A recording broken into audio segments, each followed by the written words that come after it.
Belvadan kan geçti, tılda yürüp, göz yaşımızdı köl öttü. Gün tün demey еңбек etip, Бүгінгі сабағымыздың тақырыбы онда қандай болмақ? Қалай деп ойлайсыздар? Иә. Жеңіс күніне қатысты деп ойлаймын. Жеңіс күніне қатысты. Әмина? Ардагерлерімізге тағзым деп ойлаймын. Иә, тағы? Жамбыл? Ерлік немесе батырлық туралы. Жақсы. Олай болатын болса, бүгінгі сабағымыздың тақырыбы ұлы ерлікке тағзым. Оқылымдағы тұсы бойынша проблемалық сұрақтар құрастыру және тыңдалымдағы синонимдік қатар сөз тіркестері арқылы жинақы мәтін құру. Критерийлер анық берілген, яғни мәтін арқылы мәтін бойынша проблемалық сұрақтар құрастыра алады, мәтін бойынша жинақы әңгіме құрастыра алады және мәтіндегі синоним бола алатын сөз тіркестерімен, яғни сөйлемді жаза алады. Келесі тапсырма, бізде ноутбуктарымызда ресурстар берілген, сол жазбаны мұқият тыңдаймыз.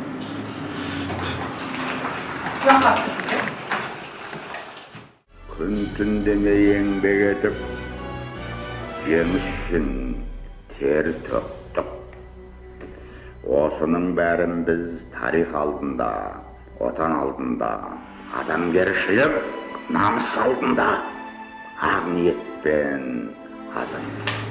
Сөз тіркестерін жазып қалатын болсақ, онда осы сөз тіркестері бойынша жеке жұмыс, яғни сөйлем құрамыз.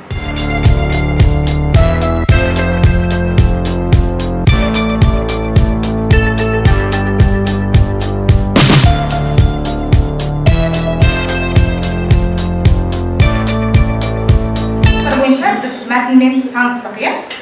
Қазір жұбаралық, жұбымызға сұрақ қоямыз. Бастадық.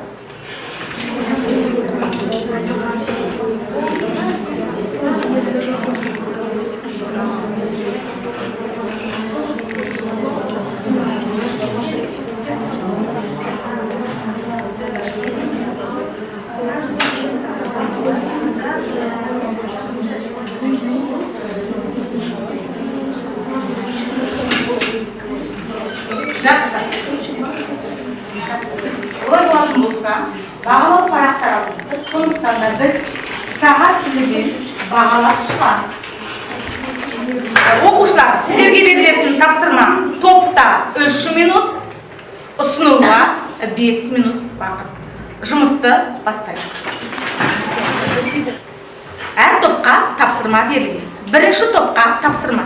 Яғни мәтінмен таныса отыра, сіздер фрайл моделіне сол мәтінді фрайл моделі арқылы ұсынасыздар. Екінші топқа тапсырма мәтін бойынша танысып, 6U стратегиясы бойынша, яғни проблемалық сұрақтар құрастырасыздар. Үшінші топқа тапсырма мәтінмен таныса отыра, жинақы мәтін ұсынасыздар. Төртінші топқа тапсырма Блум сұрақтарына жауап бересіздер. Мәтінге негіздей отыра.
Осы жылы 73 жыл толды деп айтасың. Жоқ, иә, жекеске жетуіміз 73 жыл деп айтасың. Сосын мен мысалы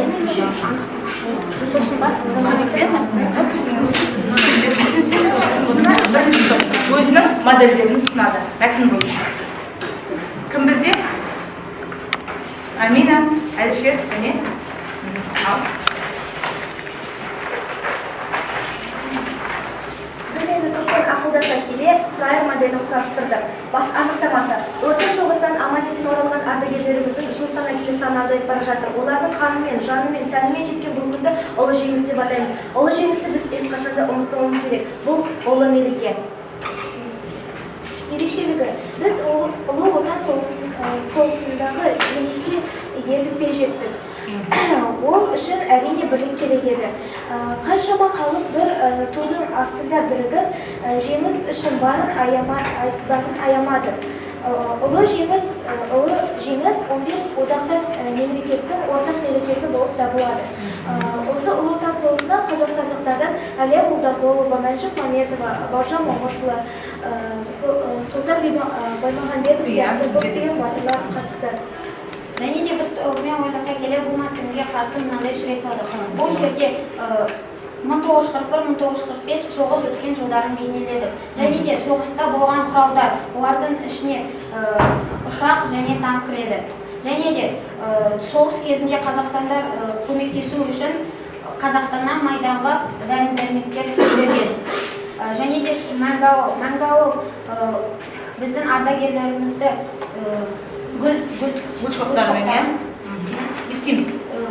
Еске алып, құрметтейміз, тағзым етеміз. Қорытындылай кететін болса, біз осы ардагерлерімізге тағзым ету үшін әрбір қалада даңқ монументтері және іс-шаралар өткізіледі. Менің ойымша 9 мамыр күні ғана емес, біз күн сайын яғни ешқашанда ардагерлерімізге тағзым етіп, ешқашанда оларды ұмытпауымыз керек. Ендеше бабаларымыз абырой қылып аманат қалдырған бұл елімізді біз ешқашанда сатпауымыз керек және де жеңісті ешқашанда ұмытпауымыз керек деп ойлаймын. Жақсы, рахмет. Оқушылардың назарымызды екінші топқа аударайық. Екінші топқа берілген 6U стратегиясы бойынша, яғни мәтінмен жұмыс. Ал. Біз мәтінді оқыген негеден 6 проблемалық сұрақты ойластырдық. Бірінші сұрақ. Мен бірінші сұрағымды бірінші топқа қойып жатыр. Бірінші сұрақ. Неге ұлы отан соғысы басталды деп ойлайсыздар? Бірінші топтан кім?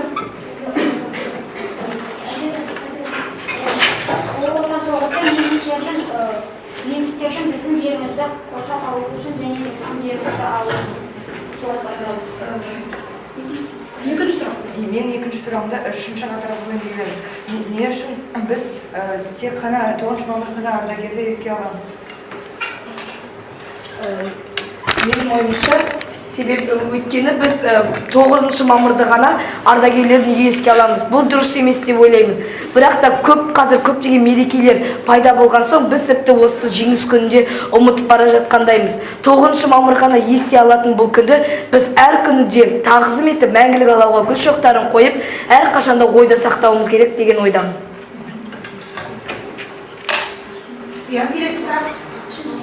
Үшінші сұрағымды тісін шатырға қойып жүреді. Не себептен Мәншүк Әлия апаларымызды соғысқа неліктен өз еркімен барды деп ойлайсыздар?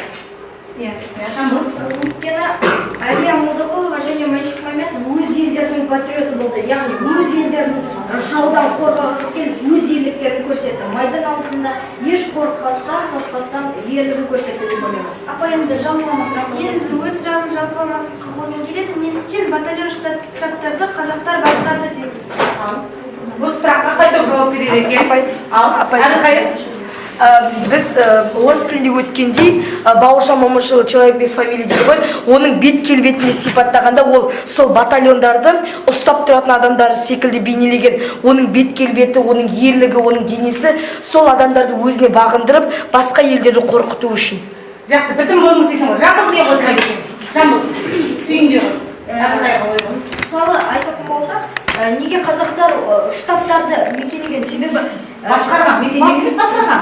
Басқарған. Өйткені қазақтар өз елдерін қорғау мақсатында штабтарға өз басқарып, жауды құрту мақсатында деп ойлаймыз. Аса жауапкершілік деп отыру бұл жерде. Аса жауапкершілік кеткен. Өз мойнына жауапкершілікті ала білуі. Жақсы, рахмет. Екінші топқа рахмет. Алғасына басқа. Сұрағыңды оқы бірінші. Соғыс пен жеңіс арасында байланыстар қандай? Барлық адам өзінің елін жерін қорғау үшін соғыса бастайды, және де олар өзінің жеңіске тезірек жеткісі келеді. Өйткені олар өзінің болашағын көру үшін және де өздерінің аттарына мұрағат қалдырып, өзінің балаларына және де немерелеріне есте қалдыру үшін Бейбіт өмір сүру үшін дейсің ғой, иә? Жақсы, рахмет. Келесі сұрақ қандай болды? Елді ата кетудегі үлес қандай дәлелдеңіз? Елді ата кетудегі үлес отанын жоқ оның азат ету, еліне бейбітшілік, тыныш өмір сыйлау, тәуелсіздікті қолдарына алу, соны біз елді ата кетудегі үлес деп атаймыз. Шығармашылық сұрақ. Соғыс, жеңіс сөздер адамдарға қаншалық әсер етеді? Мысалдармен дәлелдеңіз. Мысал айта кететін болса, жаңағы медеу айтқандай, соғыс сөзін естігенде біздің ойымызға жаңағы майдан, қандар, түрлі адамдар есімізге түседі. Жеңіс десек біз қуанамыз. Сол себепті біз өлеңмен айтқымыз келеді. Батыс жақтан бір қауіп төнді келіп, тарылтам деп кеңестің еңістігін, ақырында бабалар Берлинді алып, бір жолата құлатты неміс түгін. Есепсіз ерліктердің арқасында тойлап жүрміз біз бүгін жеңіс күнін. Тамаша. Отаншыл өткішкендерге тағзым қандай? Біз отаншыл өткішкендерге 9 мамыр күні есімізге алып, оларға да гүл шоқтарын қоямыз. Менің ойымша бұл отаншыл өткішкендерге тағзым деп ойлаймын. Жақсы, рахмет. Мен сіздерге сағыныш хатын бергім келіп тұр, таратқым келіп тұр. Сіздер ардагерлерге 3 сөйлеммен хат жазасыздар. Тапсырма түсінікті ғой? Жақсы. 1 минутта 3 сөйлем.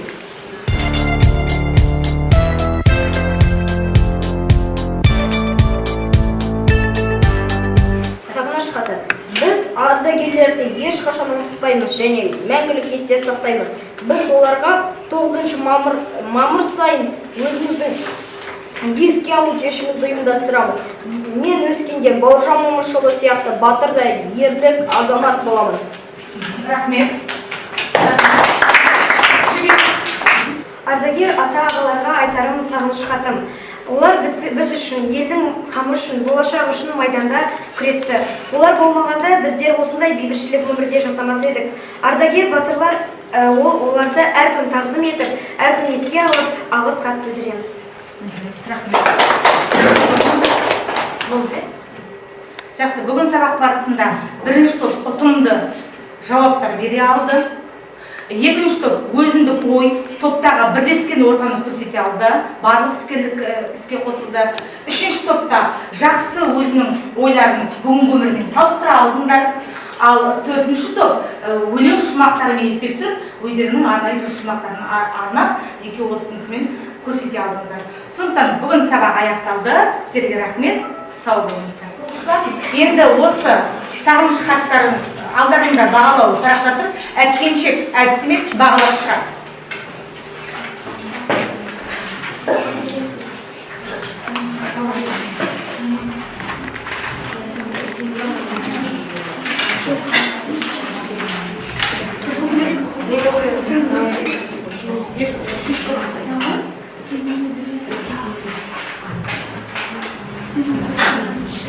Осы тапсырма орындауда қандай қиындықтар туындады? Дауымен бірге жазылым қиындау болды. Себебі біз синонимдерді тыңдап, бұларды дәптерге теріп отыру керек болды. Түртіп алуда, иә? Жақсы. Ал осы қиындықтардан қалай шыға алдыңдар? Әмина. Осы қиындықтардан шығу үшін біз топтық жұмыста, жұптық жұмыста жасаған кезде оларды синонимдік хаттарды есімізге түсіріп, яғни жұбымызға түсіндіруге тырыстық. Жақсы. Осы түсінгендеріміздің дәлелдері не болмақ? Бұны әрі қарай осы білгендерімізден тоқталып қаламыз, әрі қарай қалай дамытамыз? Қайда қолдана аламыз? Мысалы, біз қазір білгенімізбен тоқтап қалмай, алға қарай қадам басып, әлі де көп нәрсені үйреніп, алдымызға өзімізге мақсат қойып, сол мақсатқа жету деп ойлаймын. Так, Мөлдір.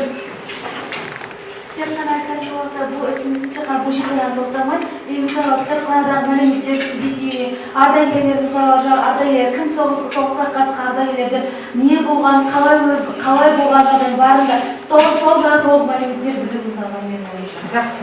Рахмет. Себебі 91 жылы тәуелсіздік алғаннан кейін көптеген мерекелер пайда болды. Және сол мерекелер көп болғандықтан 9 мамырды да естен шығарып жіберген деп ойлаймын. Сол үшін де біз 9 мамыр ғана емес, батырларды әр күні есте сақтап, мәңгілік алауға гүл шоқтарын қойып, оларды тағзым етуіміз керекпіз. Менің ойымша біздің қазақ халқымызда көп жауапкершілігі болды. Және де олар намыспен осы берілген жауапкершілікті атқарды.